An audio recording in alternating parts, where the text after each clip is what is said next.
একটি সুস্থ সবল গাছ দেখুন কতটা সবুজ আর এর চমৎকার বৃদ্ধি। একজন কৃষকের কাছে এর চেয়ে সুন্দর দৃশ্য আর কি হতে পারে। আর মোজাইক ভাইরাস রোগে আক্রান্ত সেই গাছটির অবস্থা একটু দেখুন, তবে পাতাগুলো কুঁকড়ে গেছে। সবাইকে আমার নমস্কার, আশা করি সবাই ভালো আছেন। চিৎজুরানি ইউটিউব চ্যানেলে আপনাদের সবাইকে স্বাগতম।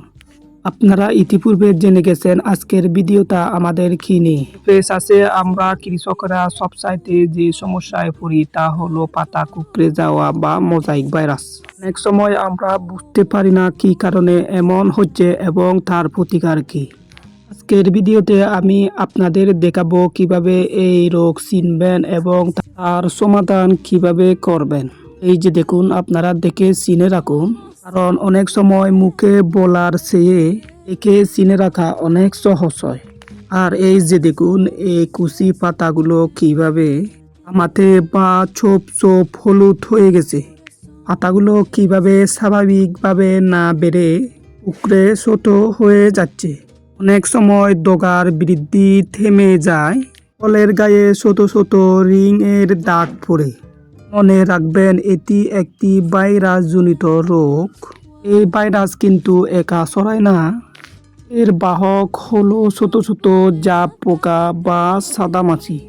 এই পোকা যখনই রোগাক্রান্ত গাছের রস চুষে খেয়ে সুস্থ সফল গাছে গিয়ে বসে, তখনই পুরো বাগানে ভাইরাসটি ছড়িয়ে পড়ে। তাই শুধু গাছের চিকিৎসা করলে আপনারা এই ভাইরাস রোগ দমন করতে পারবেন না, অবশ্যই এই বাহক পোকাগুলিকে দমন করতে হবে। এর বাদেও মূলত চারা লাগানোর আগে অবশ্যই পরিষ্কার পরিচ্ছন্ন রূপে বাগান করতে হবে, বীজ শোধন করে নিতে হবে, রোগ প্রতিরোধী জাত লাগাতে হবে। এক জায়গাতে বারবার পেঁপে চাষ করা যাবে না।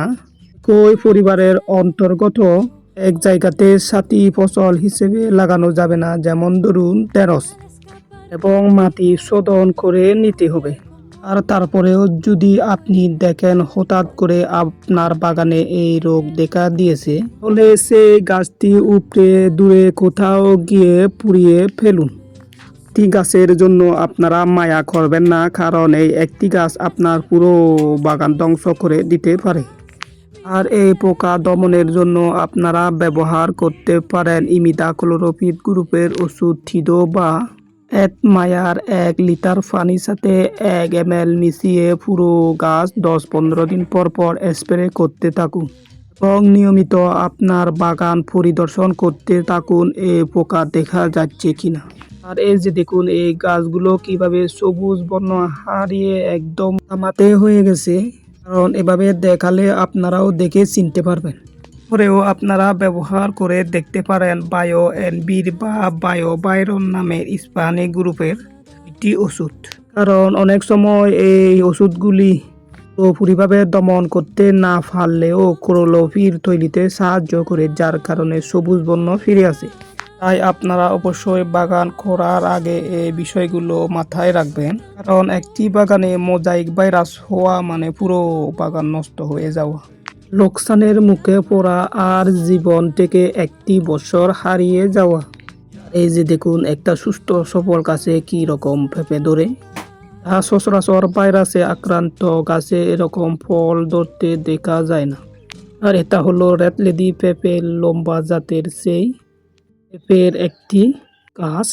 আর এখানে আপনারা দুটো জিনিস লক্ষ্য করুন, এই লম্বা গাছে কিন্তু পুরুষ ফুল এবং স্ত্রী ফুল দুই ধরনের ফুল দেখা যায়, যা পরাগায়নের জন্য গুরুত্বপূর্ণ ভূমিকা রাখে।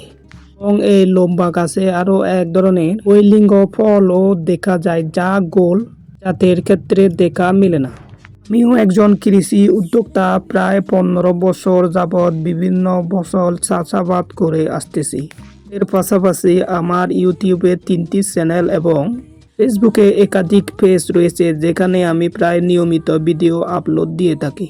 আর এই ইউটিউব চ্যানেলে আমি আমার বাস্তব জীবনের অভিজ্ঞতা এই ভিডিওতে তুলে ধরার চেষ্টা করি।